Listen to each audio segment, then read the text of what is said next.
Hello, everybody. It's so good to be here for another episode of Bippity Boppity Business. For all my dreamers and doers out there that are just imagining what a beautiful community of like minded people would look like, either just for your brand or, for personal development or whatever it may be, we have such the treat for you today. Today, we're actually going to dive into that enchanting world of community building and really also retaining the people that we bring into the fold of our community, turning those casual fans into lifelong super fans. And whether you are just starting out as an entrepreneur or you're a seasoned business owner, I think you're going to find a lot of inspiration and practical tips in today's episode. And I'm done teasing it, but I'll introduce exactly who we're bringing on. So, our special guest today is none other than Amy Vaughan. She is the incredible CEO, Chief Empowerment Officer, love that title, of Together Digital. She's a true visionary and honestly a rebel with a very important cause. She's dedicated to empowering women in all sorts of facets of their journey, but especially those in tech and just anyone in the profession of being a awesome woman in business and bringing together that community. She has a super awesome background. She is an award-winning creative director, and she's worked with brands like Ford, Pringles, Pantene, and so much more. She has a wealth of experience in creating compelling content and unforgettable experiences, which, if you may have heard of before if you've been on this show, but she is amazing at being able to really build a community of value, which is our topic for today, and also retaining those community members.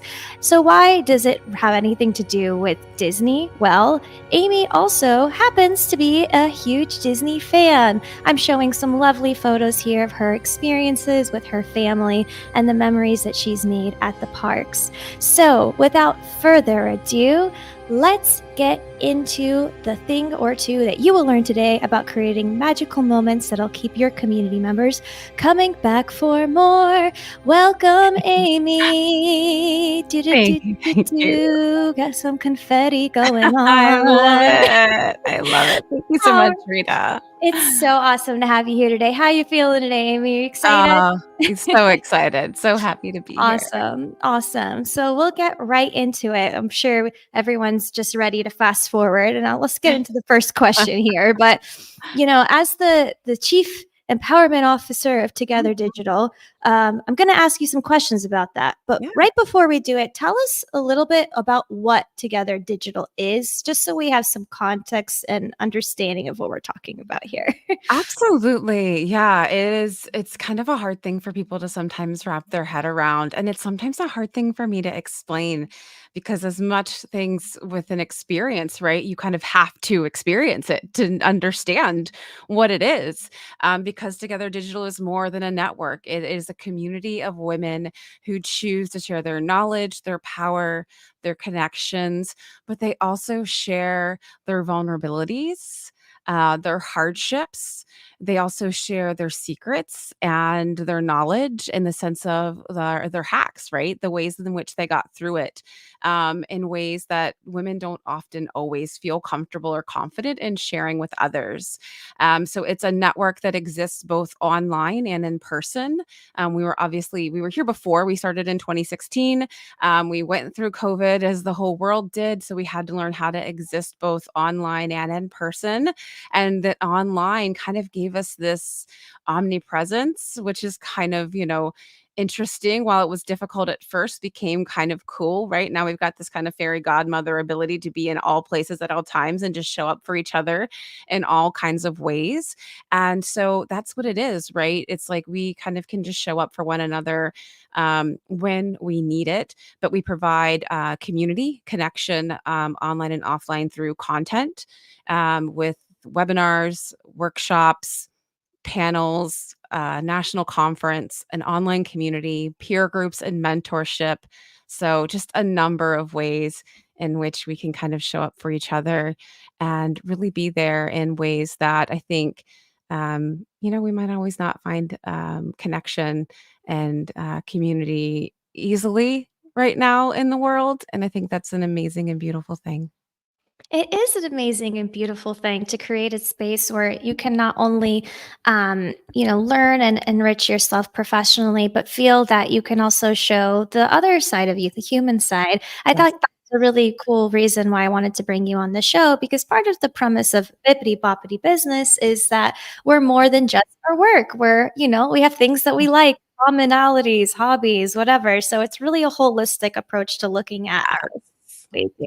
So, if anyone is listening, the community is definitely amazing. I've been like taking a peek at it, and I'm excited to start looking more into it.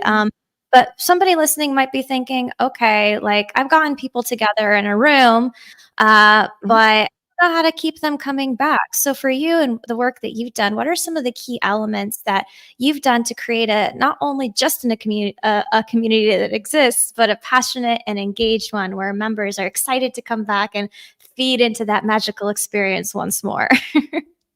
Yeah, you would think that it might be complicated, but honestly, it's pretty simple, and really it's word of mouth, and it's followed by a good experience, a good customer experience if we're doing marketing speak, which leads to trust and immeasurably trust, and ideally back to word of mouth. So it's this nice little tight loop of one woman comes to us and thinks, "Gosh, I've gone to the women's events."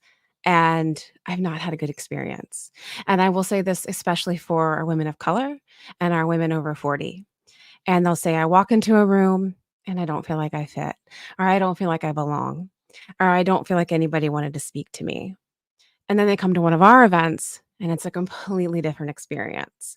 And so then they go to another woman and they say, "That was different. I trust this group. I like this group. I feel like I found my people." We've gained and earned their trust. They have a good experience. They talk to another woman. And that leads to another, which leads to another. And what's again different about us, I think, too, is that Together Digital, we're not trying to scale beyond our abilities. We are the tortoise and the hare. We're the tortoise and the hare analogy in our growth scenario here. We are a small mission based business with limited resources, and the reality is that also we are working towards serving a marginalized group, and these folks don't need to be treated like a number. So we welcome each and every one of these women as individuals because we can and we should. And so to me, that's what keeps them coming back because we really want to acknowledge each and every one of them on an individual level, on an individual basis, to establish that sense of familiarity and to establish trust and to give them a really unique, authentic welcome and experience. And that trust again leads to that value and respect that gets them to share that experience that we just talked about, right? To that word of mouth, which kinda gets us that earned trust, like, right? Because Yes. again, I trust when somebody tells me something was good, right? I put more value and stock in that than some random ad I heard or saw, and that just kind of perpetuates itself, so it's kind of that simple for us, really. Well, it's funny that you say it's just that simple because I think a lot of people have overcomplicated it, honestly. I think it's awesome that you've brought back this idea of like treat every member with the Mhm, individuality and care that they deserve because I think when people hear community, they often think about just the collective. How are we going to tell everybody this? How are we going to do X with everybody? What event are we mhm, going to invite everybody to? And yep, if you're trying to build everybody up and you're not taking those moments, like you said, we talked before, like you'll do meetings where you talk one on one with a new member mhm, and just really make them feel like they're part of something. yep, I totally agree that that's a very effective way of mhm, making it so exciting and so valuable where they do have something yeah, that they talk about, right? Just like when you go to exactly, Disney and you had a really magical moment with a cast member, like one mhm, cast member took an extra step to do something nice for you, you're going to go tell your friends about it, right? So as a exactly, chief empowerment officer, you doing something like that, creating a magic moment, maybe yes. would have the same effect. Would you agree?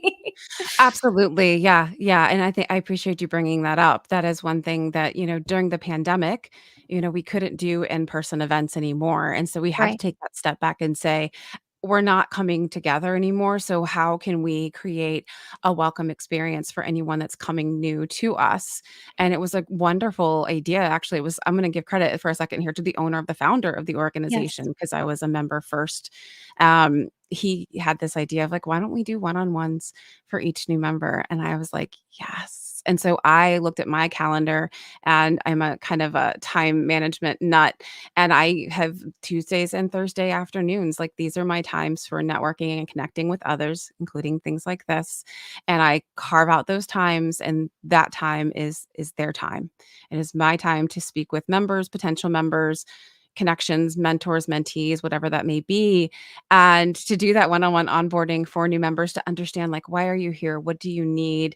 But then also, what do you have to share and to give? Because I think sometimes women, we think, we're going and asking for so much, or we don't have anything to give when it comes to networking, but oh my gosh, so much knowledge and power and opportunity to give, and they Even don't just often see listening, it. someone to listen to Oh, you, heck. Yeah. yeah, right? Like, well, because I think a lot of people might think, "Oh, what am I gonna do at a networking event? I don't have anything to say to Mhm. anybody there. What am Yeah, I supposed to talk about?" But sometimes absolutely. just having that great listener is what maybe the community might need more too, Oh, you that's a know? huge that yes, we need more listeners in the world, for sure, and that's an absolute strength that I don't think people call out often enough, so thank you, Rita. I absolutely 100% agree, but those one-on-ones too are tremendous, again, for on the note of listening. As someone who sits within the organization that's leading the way with the kinds of content that we're creating and shaping, what better opportunity for me to learn where this organization needs to be going, what kind of content we need to be creating than sitting at the front door and welcoming each new member and saying, "Why are you here? What do you need? How can we help?" You know? Yes, There's yes, no better way, and it's there a isn't. wonderful way to get to know every single person that comes through the door. I love it, and I hope to never have to, like, stop doing it because I love it, but it's so funny because 'cause they're all like, "Oh, but you're the CEO. You're so busy. Thank you for your time," and I'm like, "My time is no more valuable than your time, and I value your time so Mm. much for Well, showing up and being here." that's what when we talk about differentiating in a way what your community is from other community types of models or whatever. It Mhm. again, so simple, but some people are sitting there thinking, well, what content should we make for our members? When you're just like, why don't we just talk to them? Maybe and we'll Hey, figure there's it an out. idea. Right. Well, and in addition to that, and in your experience, what other strategies have you found really effective in getting them from, okay, we like this, we're here, we've done our one-on-one, we're a member, and to, wow, I'm obsessed. I'm a super fan, and I'm not only going to participate, but really promote and advocate for this community. Mhm. Well, you started to allude to this earlier when we were wrapping up the last question, is the fact that, really it's not just about the community. The community is made up of individuals, right? And so we really try to acknowledge each member's individual knowledge and power and experience because each one of them matters to us so tremendously, whether they realize it or not in so many ways. So, because they obviously create the collective power of the organization that empowers the entire community because their knowledge and experience is something that could help another woman when they create an ask. So, for example, we have our online community and there is a channel that is just for that, that is called our Asks channel. And we really encourage our members to ask for what they need without any sense of guilt or shame. And we do this because it's hard for us to ask for help. Number 1. Number 2, it's hard for us as women to receive the help, right? We're always able to give it. It's really easy. It's hard for us to ask and it's hard for us to receive help. And so it's like a muscle that you have to sort of build up.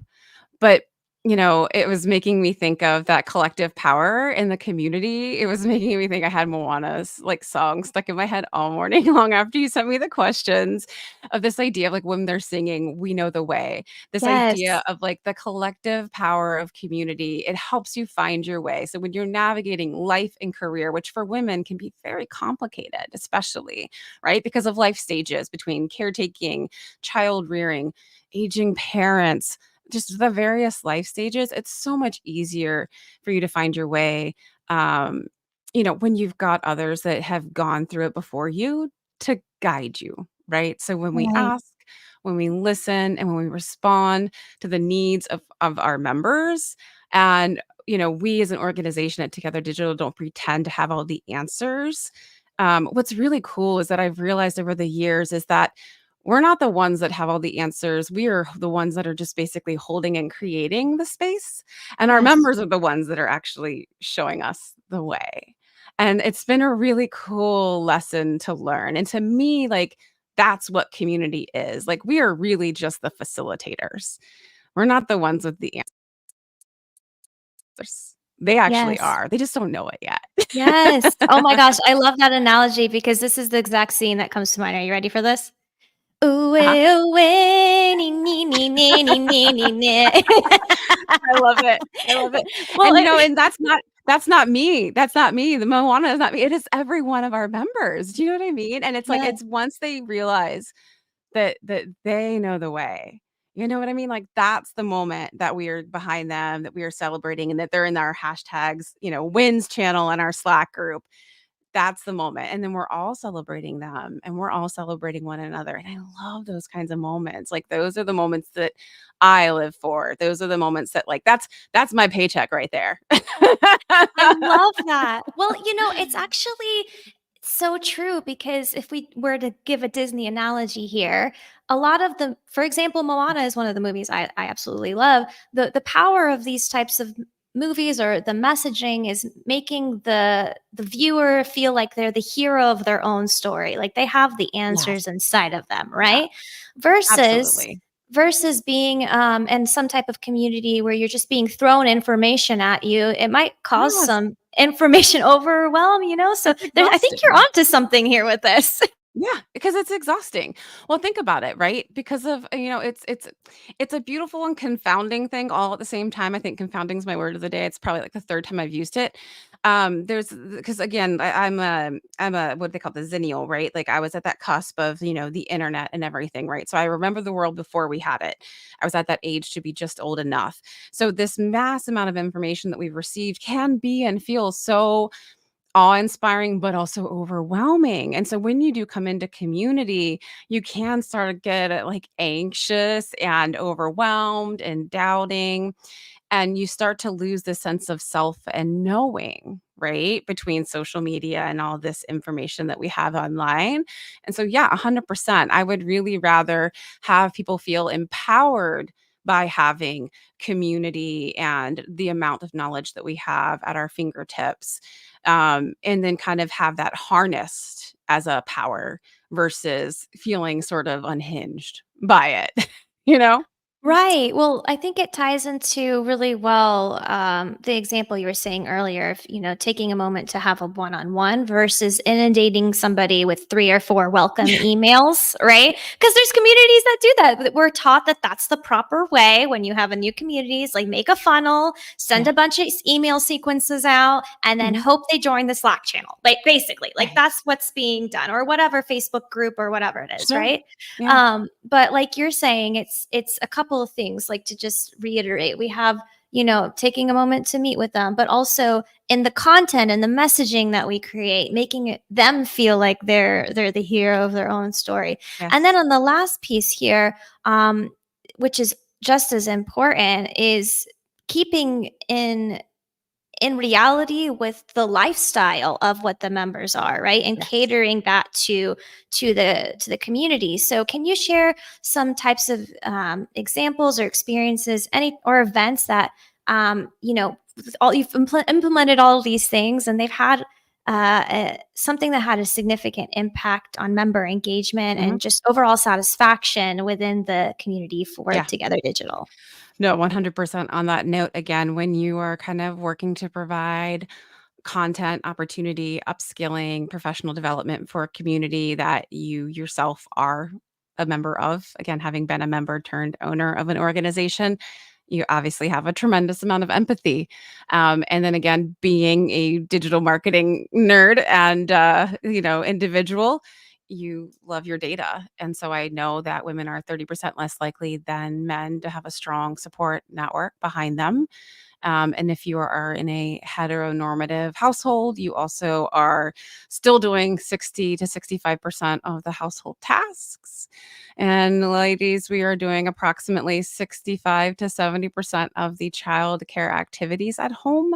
So this means that we have much less time for work itself, even though we're working the same, if not more hours sometimes, right? Less time for professional development. And then networking itself, which is so crucial for job seekers because there is a hidden job market. 70% of jobs that are never listed. 80% of jobs that are given are usually given on a referral basis. It's just such an important aspect of who we are. I mean, even just for the sake of connection, right? Connection, such a form of self-care. We need it to thrive as human beings. And we all know these things require time, and we have less as women, and it's our most limited resource. So when it comes to creating experiences at Together Digital, we really work hard to make them count. And we are intentional about how we plan for them, but also we really want to show our members that we honor and value and treasure the time that we have with them. So it seems so silly, but after the pandemic, I really open any event, especially our national conference, with a big, huge, genuine thank you to these women for just showing up. Sometimes for putting on real pants, you know, doing something with their faces and their hair if they felt even like doing so, though, even if they showed up in PJs, I wouldn't care. Because that's half the battle anymore is just having the ability to show up, finding the childcare, finding the transport, finding the time to be there and to show up. So we are intentional about that. We keep our conference to one day. We used to make it multiple days, which I did love, don't get me wrong. But I also just think about that time commitment and investment for some of our members. But some of the most impactful things have been our peer groups, which are dedicated, sometimes peer groups based on where they are in career and life stage, which are really cool, which is like 1 hour once a month. We've got a really cool format that makes it really effective, but they can go deep versus wide. And it's really amazing to see how close these women get over the course of 1 hour. And we've got some groups that have been meeting as peers for over 6 years, which is amazing. We have a working moms peer group that gets together on a quarterly basis, which is always a hoot to hear and see. And then we have a weekly job seekers peer group that get together because the job market in this particular industry, while the unemployment numbers are up and across a number of markets. This market in particular, especially for women, has been hit hard. So just for the sense of like solutions and solidarity, really, a job seekers peer group that's been tremendous, I think, for a lot of our women.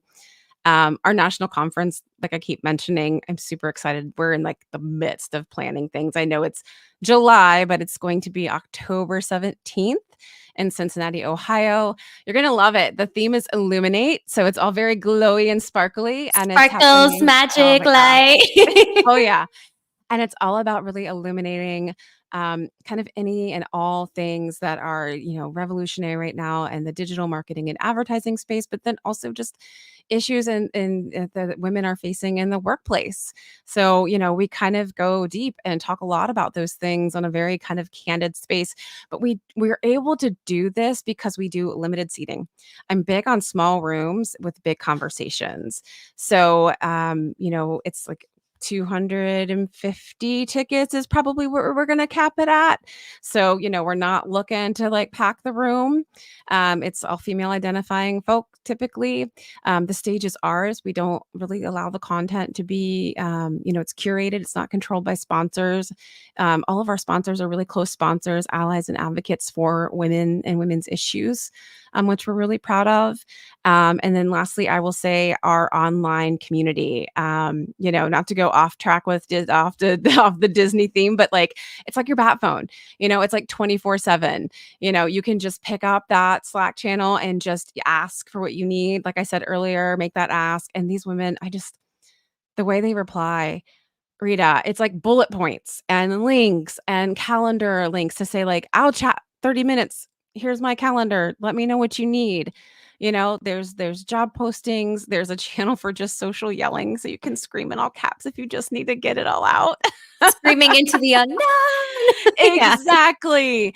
And it's just such a great safe space, and for me, what I've realized, it's like, to me, it's like the office culture that a lot of us are lacking right now and that we miss and that we haven't had, or maybe that we never even had, or that we were looking for, or that me, a lot of ways tried creating for my teams when I was still in the agency world. So I'd say those are our big ones, the peer groups, the national conference, and our online community, although we provide a lot more. So, I mean, that's listen, everyone take notes because there was just so much gold in that little blurb right there because there's a couple things I want to point out. First being the idea of small rooms, big conversations, mhm. right? Like I think a lot of these conventions, conferences, you'll walk in and you go with the intention of this is going to be my thing to get me back on my feet. I'm trying to Mm. learn, I'm trying to grow. And then you walk in the room and it's like, I am a tiny little fish in the sea of so many people. And when you're Yep. already in that state of, oh my gosh, I'm trying to maybe, Yeah. go through a revival or whatever, it can be so intimidating. So I Mhm. think that's a very interesting approach because somebody might look at that and think, well, that's not going to be enough ticket sales to do X, Y, or Z Mhm. or whatever. But on the flip side, if the purpose is community, wouldn't you want them to have a personalized experience so that they Yep. keep talking after the conference, Yeah. Well, and that's like, but the theme with Illuminate is, my tagline is be seen, be heard, be a light. And yeah, if I was to tie it back to Disney, I want every person to walk out of there feeling like the Cinderella of the ball. Like, I want them to walk away feeling a light. I want them to feel like they aren't tapped out, like they aren't drained. And I think that's the thing that I realized after our first conference that I hosted, post COVID, was that even though I was hosting it, we played it smaller. We were super intentional. We were very cognizant about how people were feeling after the pandemic. Um, and I was just thinking about how even I felt after it. And I was like, I should be exhausted. I should be so worn. And instead, I felt really kind of like at peace and inspired and thoughtful, and I was like, that was a good day."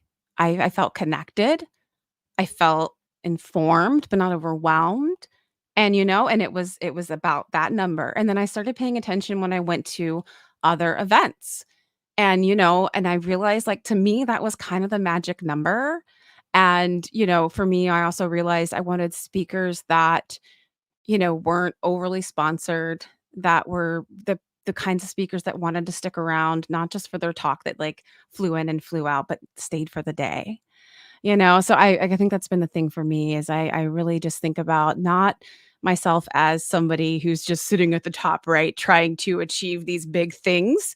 I'm thinking of the me as myself as a person just sitting in the audience because this is who I'm doing it for, right? Like, honestly, at the end of the day, that's who I'm doing it for. So that's just where I'm thinking of it from. So, yeah. Well, it's so true. And I think that those small touches really elevate and add to that experience I hope because, like you so. said, the audience is going to sense that this is an authentic place to gather and learn versus we can tell when people are doing stuff for the money or Mhm. if it's whatever. And listen, I like my bits gadgets and gizmos aplenty. Okay, we all need to pay our bills. Like, I'm not trying to say don't do anything for free. What I'm Sure. trying to say is when you come to an event, you want to like, actually learn something, experience something, and not be sold to, Yeah. essentially. And I think that there's some communities that are created maybe unintentionally with that kind of foundation of, oh, this is going to get people to buy stuff. And Yep. I think we can see right through it now. And Mhm. I think that people are past being able to not see that in Right. 2024. Right. Well, and I think maybe that's part of it too, Rita, is that I think, I know my ladies, right? These are, again, if you're speaking to and trying to really foster and create community and safe space for marginalized folk and marketers. Those are some of your most savvy people, and they know a They turd when they know. smell it. They I'm like, know what you're doing. I'm just not gonna do that because you know what? I'm one of those people, and Yes. I just don't wanna do that. So, Yes. yeah, I mean, that's just me, though, and again, I know that's not for everybody, and I know that's not gonna, like, buy me boats and yachts and planes and whatever, but again, that's not my goal. So I get it if this Yeah. isn't like everybody's whole cup of tea, but you know what? To me, it's about that mission and that Right. purpose. And what I'm finding, this is what I'll tell you, this is what the payoff is that it is bringing us the right kinds of sponsors, the right kinds of speakers, and the right kinds of members. And the sense that it's not that we're like falling apart at the seams. It's not like we're doing everything for free, right? So just don't feel like you have to don't feel like you have to do all of that. You don't have to sell out and you don't have to be at the other extreme either, right? And do it all for free. There Right. is kind of an in between, but I think what it requires is that you find your values and you hold to them. But in order to hold to them, you have to really know how to speak to them and articulate them often and well. Right. And I think that's something that I admired about To Get Together Digital is that very clear mission statement, that strong understanding of if you're here, this is what the goal is. Right. Yeah. And I think, not every, I mean, I'm sure there are communities out there that have an intention of, oh, we're going to bring this type of person together. And we think of the type of person, but maybe we think of that second. Maybe we should think about that mission first and then kind of talk about all the rest Yeah. of its involved, right? And we're So getting there. This is always a work in progress, right? yes, yes, and that's the other thing I want to reassure people too, that the cool thing about this type of thing is you can always be in touch with the members and ask them, and involve it. It doesn't have to be perfect, like day Nope. one, basically. No. That's the And evolution is a wonderful thing. Growing along with them and showing that you're growing along with them is actually one of the best things that you can kind of do. At least I think as an organization. I think sometimes and this is, I think, sometimes where having worked on some of the biggest brands in the world is where you can fall flat. And I think, history is proving that, right? Some of the bigger missteps where brands have started to fall short and lose market share is to show that they don't evolve with their customers because they don't listen or know how to shift and change. And it's not about changing overnight, right? It's just actually listening and learning how to evolve and change alongside with them over time, right? Not overnight. right. So, like within that vein, what are some of the challenges that you faced in maintaining and growing an Mhm. authentic but also vibrant community, and how have you overcome them? Yeah. Yeah, it's a great question. It's always like a hard one to answer, right? Because it requires you to look in the mirror. So I had written down, I was like, mirror, mirror on the wall. Yeah, sometimes you're not the fairest one in the land. Sometimes you're going to make mistakes. And I think, the lesson there is really responsibility, accountability, and ownership, right? When you make missteps, when you make mistakes. And sometimes that's difficult for leaders. So speaking from just a leader perspective, candor, ownership, and action are kind of my 3 tent poles there, because you can't just, say, "Oh, we took a misstep," and, take no action, right? You have to take that accountability, and then you have to take action to remedy the situation.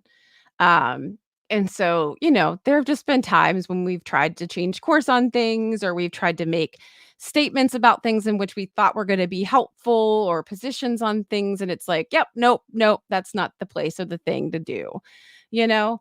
And then other times I have found, and I wouldn't say Together Digital it under my leadership has maybe ever been this, but like, are we being the ugly stepsister? As a women's organization, I'll be really honest, like women don't treat women equally. As an organization that is vying for women's equality, it's really hard because not all women treat other women equally based on their race, sexual identity, age, Background, socioeconomic upbringing, all status. those Yeah, things. Yeah, exactly. yeah. So many things, all the intersectionalities, right? And so, that's a challenge. Was more of a challenge. And I think we've done a lot intentionally within our member code of conduct, within the way that we model the way that we speak with one another from an internal to an external standpoint within our messaging and things like that, and the way we conduct our events and whatnot. There's just a lot that I think we have done to really try to model a behavior that I hope really encourages women to treat each other equally and more fairly, and really encourage more collaboration versus competition, because there's just still a lot, honestly, of that in the world, Yes. unfortunately. So much competition, like, so much. I Unfortunately. always say, like, my example for why I don't think that should be a thing Mhm, is when you go to school, there's a bunch of teachers, especially in college, when you think about all the college professors that are out there. One professor might be a really great fit for you and another may not, but they're all kind of teaching the same subject. It's your choice to mhm, see, like, who you most connect with, who you find most value from, right? So mhm.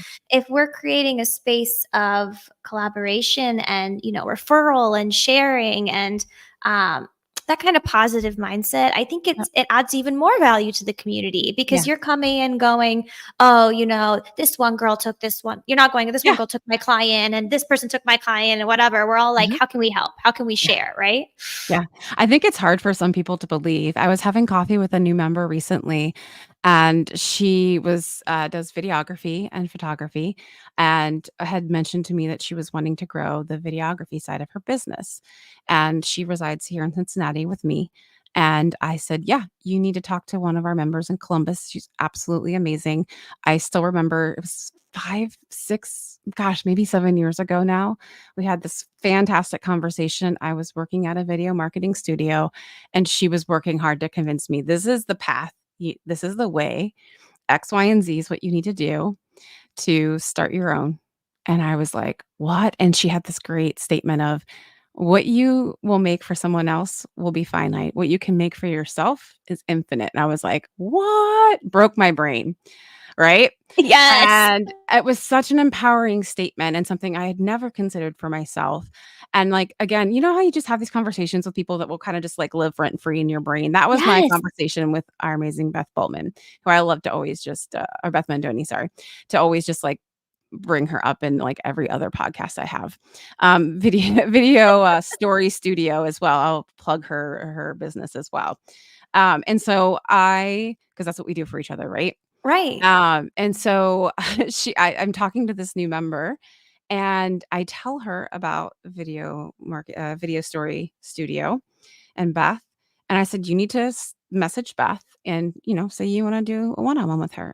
And Mariana goes, "Amy, why would she talk to me?" I said, "What do you mean, hon?" She's like, "But she owns a video company." I said, "That doesn't matter." And she says, "But," like, I'm like, "Honey, listen, there are more than enough clients and possible businesses out there who need this work. We don't care." And we've got, like, a whole channel, again, entrepreneurs, if you're out there listening, entrepreneur, solopreneur Slack, subgroup, that has been meeting and growing since the pandemic, that meet as a peer group and as a mastermind. And what's been really cool is that they talk numbers and rates, and I've been seeing them, like, increase their rates. I saw one woman that just joined shared a no a-hole clause that she put into her contracts Heck to share yes. with everybody so they can add that to their contracts, because it has really helped her kind of save herself from having those kinds of clients that she just really knows she doesn't wanna work with. And we've had members collaborate across the country that would have never really worked together before. And it's been amazing. We've had clients that say, "This client isn't a fit for me. Would you like to work with them?" It's just been, and then that was the thing I told her. I said, "That's not something you have to worry about here." And she was just dumbfounded. No, I love that because the earlier part of what makes this so impactful and really resonate, have somebody trust that what you mean is what you mean when you're saying it, is the modeling of that type of behavior internally too for those that are working on the community. I think I don't want to brush over that because that is super important. I think Mhm, when you're working on something like this or growing it and you're working with a team to do it in whatever way that looks mm, like for you, um, even in the process of building it and creating it, you might lose track of that why, or get into Mhm. the weeds of the operational side and whatever, right? But it is so important to for the community to act the way that you want, to model that so that Yeah, they actually see it. And I think that was really important yeah. to note. Yeah. Well, I think it's that generosity. I think that that's one thing that I have seen, and that was another wonderful gift that a member gave to me. We were having a one-on-one, and she said, like, that's what this community is, and I love those Venn diagrams, right? Those little overlapping circles. She's like, "That's what this community is like the Venn diagram of expertise and generosity."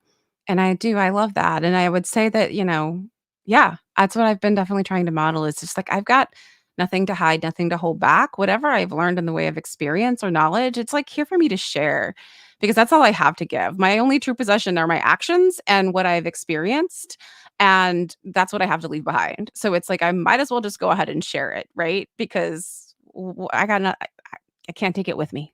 Right, and you never know what you share, how it could change somebody's life, like you Oh, just said. One thing absolutely. somebody told you 5, 6, 7 years ago, still you think of it to this day. So, I think Yeah. that's the true beauty of these kinds of communities that live rent free in the members' minds when they Yep. have those types of experiences, for sure. Absolutely.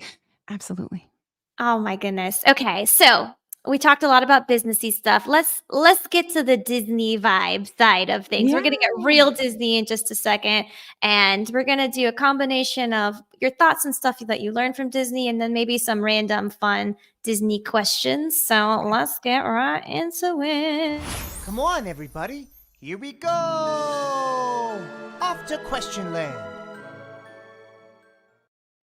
All right, Amy. Welcome to the Disney Portal side of the podcast. So, you're a fan of the parks, just like I am, the experiences, the whole shebang, right? So, I would love to learn, what are some of the lessons that you've learned from Disney's approach to customer experience and branding that you think about for Together Digital's community? Yeah, definitely. Whether this one's true or not, it has also been another story. Again, stories. It's all about stories with them. I've always loved the story of the little girl who was going to tea with the princesses and got her dress ruined by some punch or something, and is in the bathroom with her mom, crying because her dress is ruined, and her mom's trying to clean it at the sink.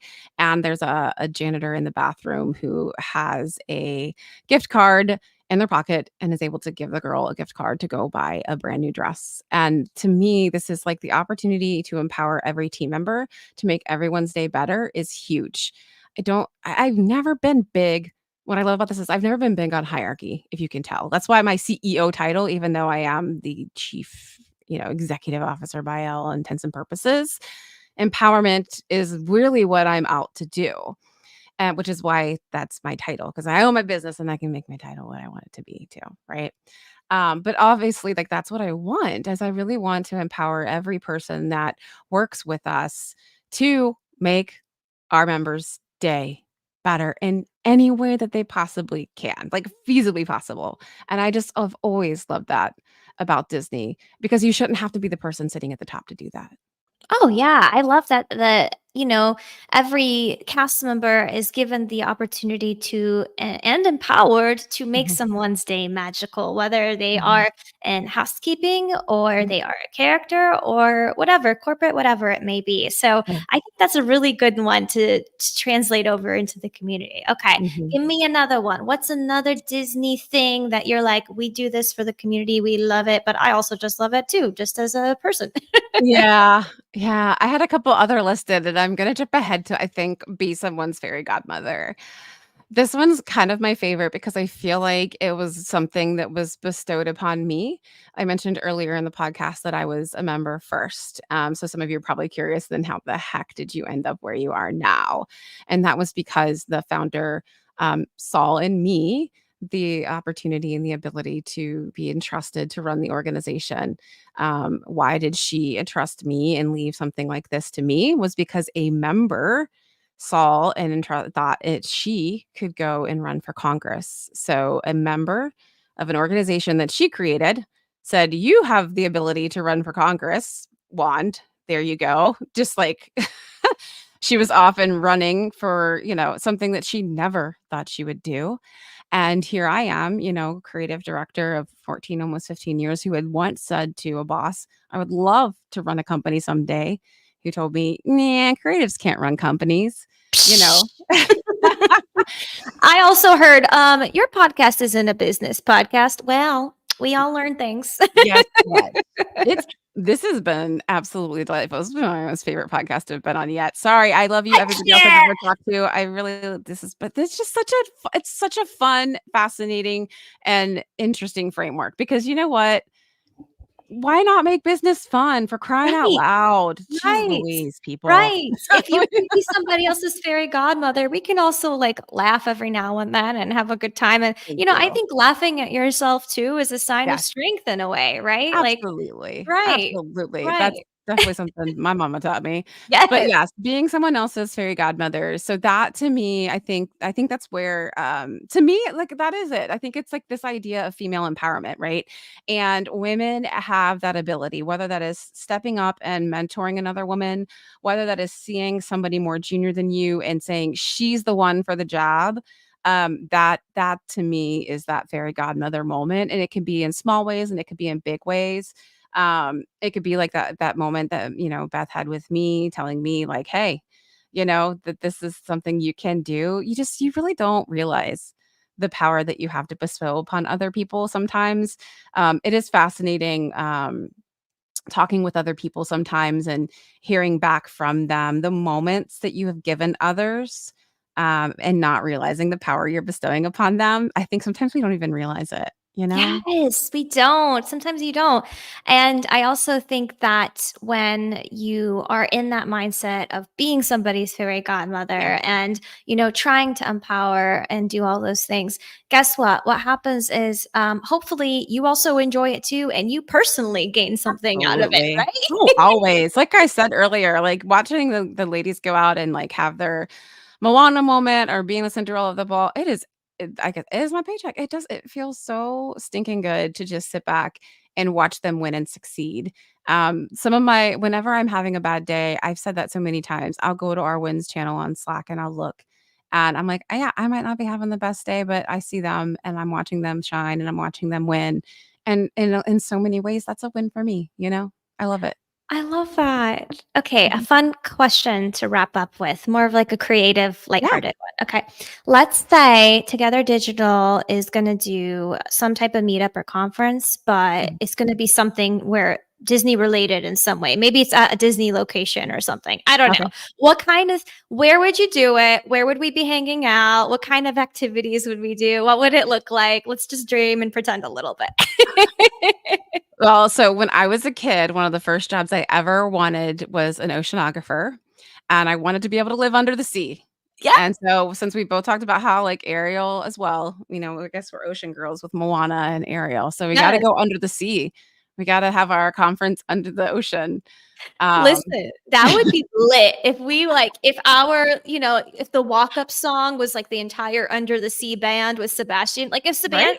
Sebastian was the MC for a Together Digital event, wouldn't we all have a great time? I It would mean, be he'd also amazing. keep us in line too, okay? He would. Like it would be a good balance. That's true. He would make a fantastic MC. But yeah, Yes. he would be our MC. Yes. The music would be lit. I love this. Yes. Yeah, Yeah, absolutely. this is I always exactly the dreamed. thing. Always Yes. dreamed. I never quite understood why Ariel wanted to get out. I was like, I want to go live under the sea. Like she wants to Aw, get out. I want to go yeah. in. Yeah, I wanna be a mermaid princess too. What are you trying to do up here? So he Yeah. was right. We should have all listened to Sebastian growing up. I think we were a little too into the Ariel side of things. So the lesson there is look at the Sebastians in your life, people that are really Mm, trying to steer you the right way that you may not be listening to, and give them a right. shot because maybe they have Exactly. something of value to you. Those are your what I call well, actually, what Adam Grant, great organizational psychologist out of Horton University, calls your disagreeable givers. Those are the Ooh. people that will be telling you the things that you don't wanna hear, but you need to hear, and it always comes from a place of love and care. He is a disagreeable giver.